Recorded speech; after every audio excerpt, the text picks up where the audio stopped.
Assalamualaikum warahmatullahi wabarakatuh. Salam guru penggerak. Saya Laili Nur Ifasari, calon guru penggerak angkatan 9 dari Kabupaten Klaten. Bapak Ibu guru hebat, di sini saya akan memaparkan aksi nyata setelah saya mempelajari modul 1.1 tentang filosofi pendidikan Ki Hajar Dewantara.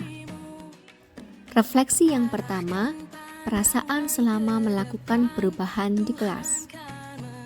Perasaan saya selama mengikuti guru penggerak ini adalah saya merasa senang karena saya bisa merefleksi bahwa pembelajaran yang saya berikan selama ini masih berpusat pada guru, sehingga murid kurang bisa mengeksplor potensinya dan kurang mandiri.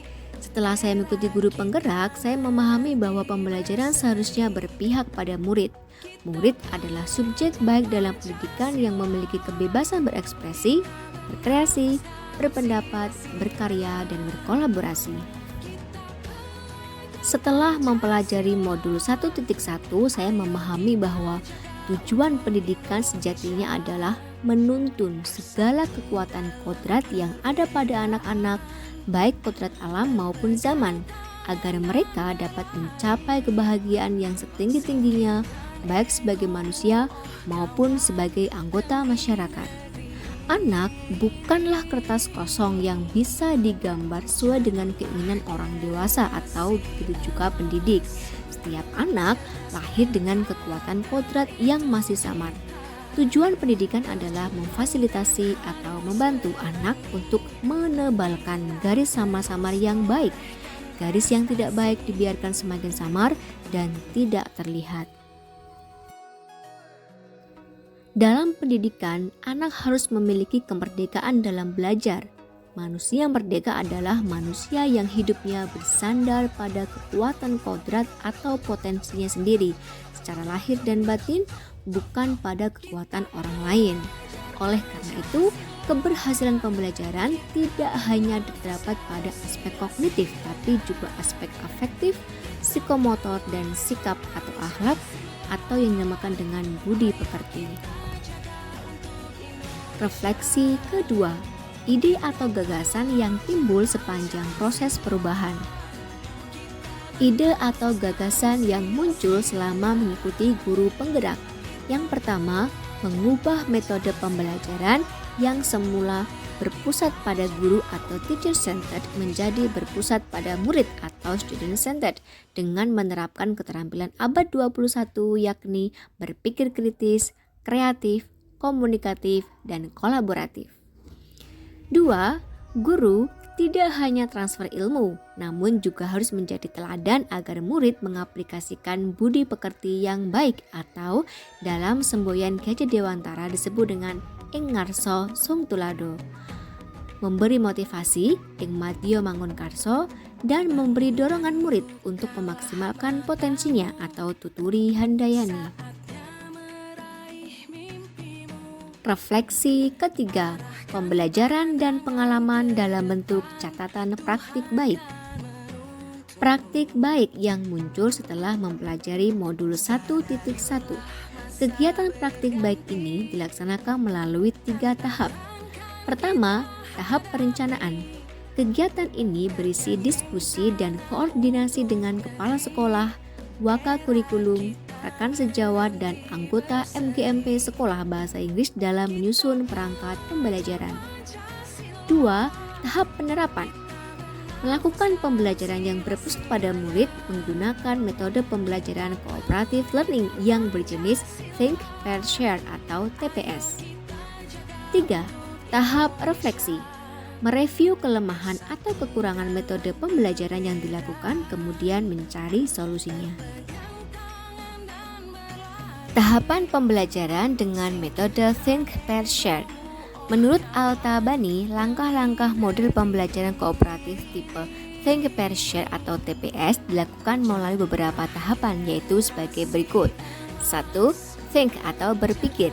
Guru mengajukan suatu pertanyaan atau masalah yang dikaitkan dengan pelajaran, lalu meminta siswa memikirkan jawaban dari permasalahan yang diajukan secara mandiri.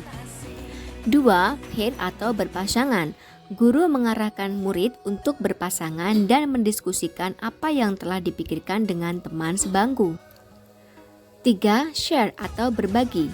Guru meminta kepada murid untuk berbagi dengan kelompoknya atau dengan seluruh kelas tentang apa yang sudah dibicarakan. Pada tahap ini, setiap pasangan atau kelompok kemudian membagikan hasil pemikiran, ide dan jawaban mereka dengan pasangan atau kelompok lain, atau bisa juga ke kelompok yang lebih besar yaitu kelas. Refleksi keempat. Foto bercerita dari seluruh rangkaian pelaksanaan, mulai dari perencanaan, penerapan, dan refleksi aksi. Kegiatan aksi ini dimulai dari membuat kesepakatan kelas antara guru bersama dengan murid untuk membiasakan budaya positif di kelas. Pembiasaan budaya positif di kelas diharapkan mampu mendorong murid untuk memiliki budi pekerti yang baik. Selanjutnya, murid secara berkelompok membuat mind map atau peta pikiran dari materi yang akan dipelajari. Kemudian, murid melakukan diskusi kelompok dengan metode think, pair, share. Yang pertama, think. Di sini murid akan berpikir secara mandiri mengenai materi yang diberikan oleh guru. Setelah itu, dilanjutkan dengan pair, mengkoordinasikan pikirannya terhadap teman sebangkunya. Dan selanjutnya adalah share, menyampaikan pikirannya kepada anggota kelompok dan juga teman sekelas. Untuk meningkatkan kekompakan dan kerjasama murid dalam diskusi kelompok, guru bisa memberikan game atau ice breaking. Guru berperan sebagai fasilitator saat diskusi kelompok murid. Kegiatan diskusi diakhiri dengan presentasi dan tanya jawab. Setelah itu, guru bersama murid menyimpulkan materi yang sudah dipelajari saat ini, merefleksikan dan memberikan penguatan tentang materi yang sudah dipelajari di kelas. Refleksi kelima. Testimoni dari rekan guru atau murid yang terlibat dalam proses perubahan yang saya lakukan. Menurut saya, belajar dengan cara team version memberi kesempatan lebih kepada siswa untuk bekerja sendiri sekaligus bekerja sama.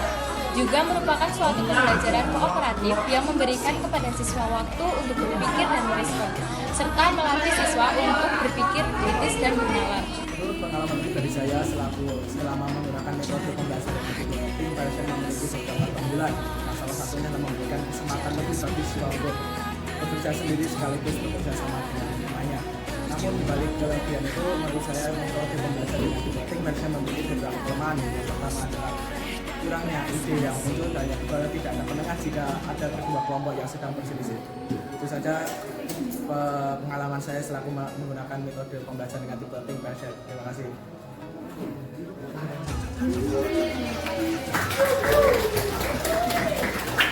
Manfaat mind mapping bagi saya.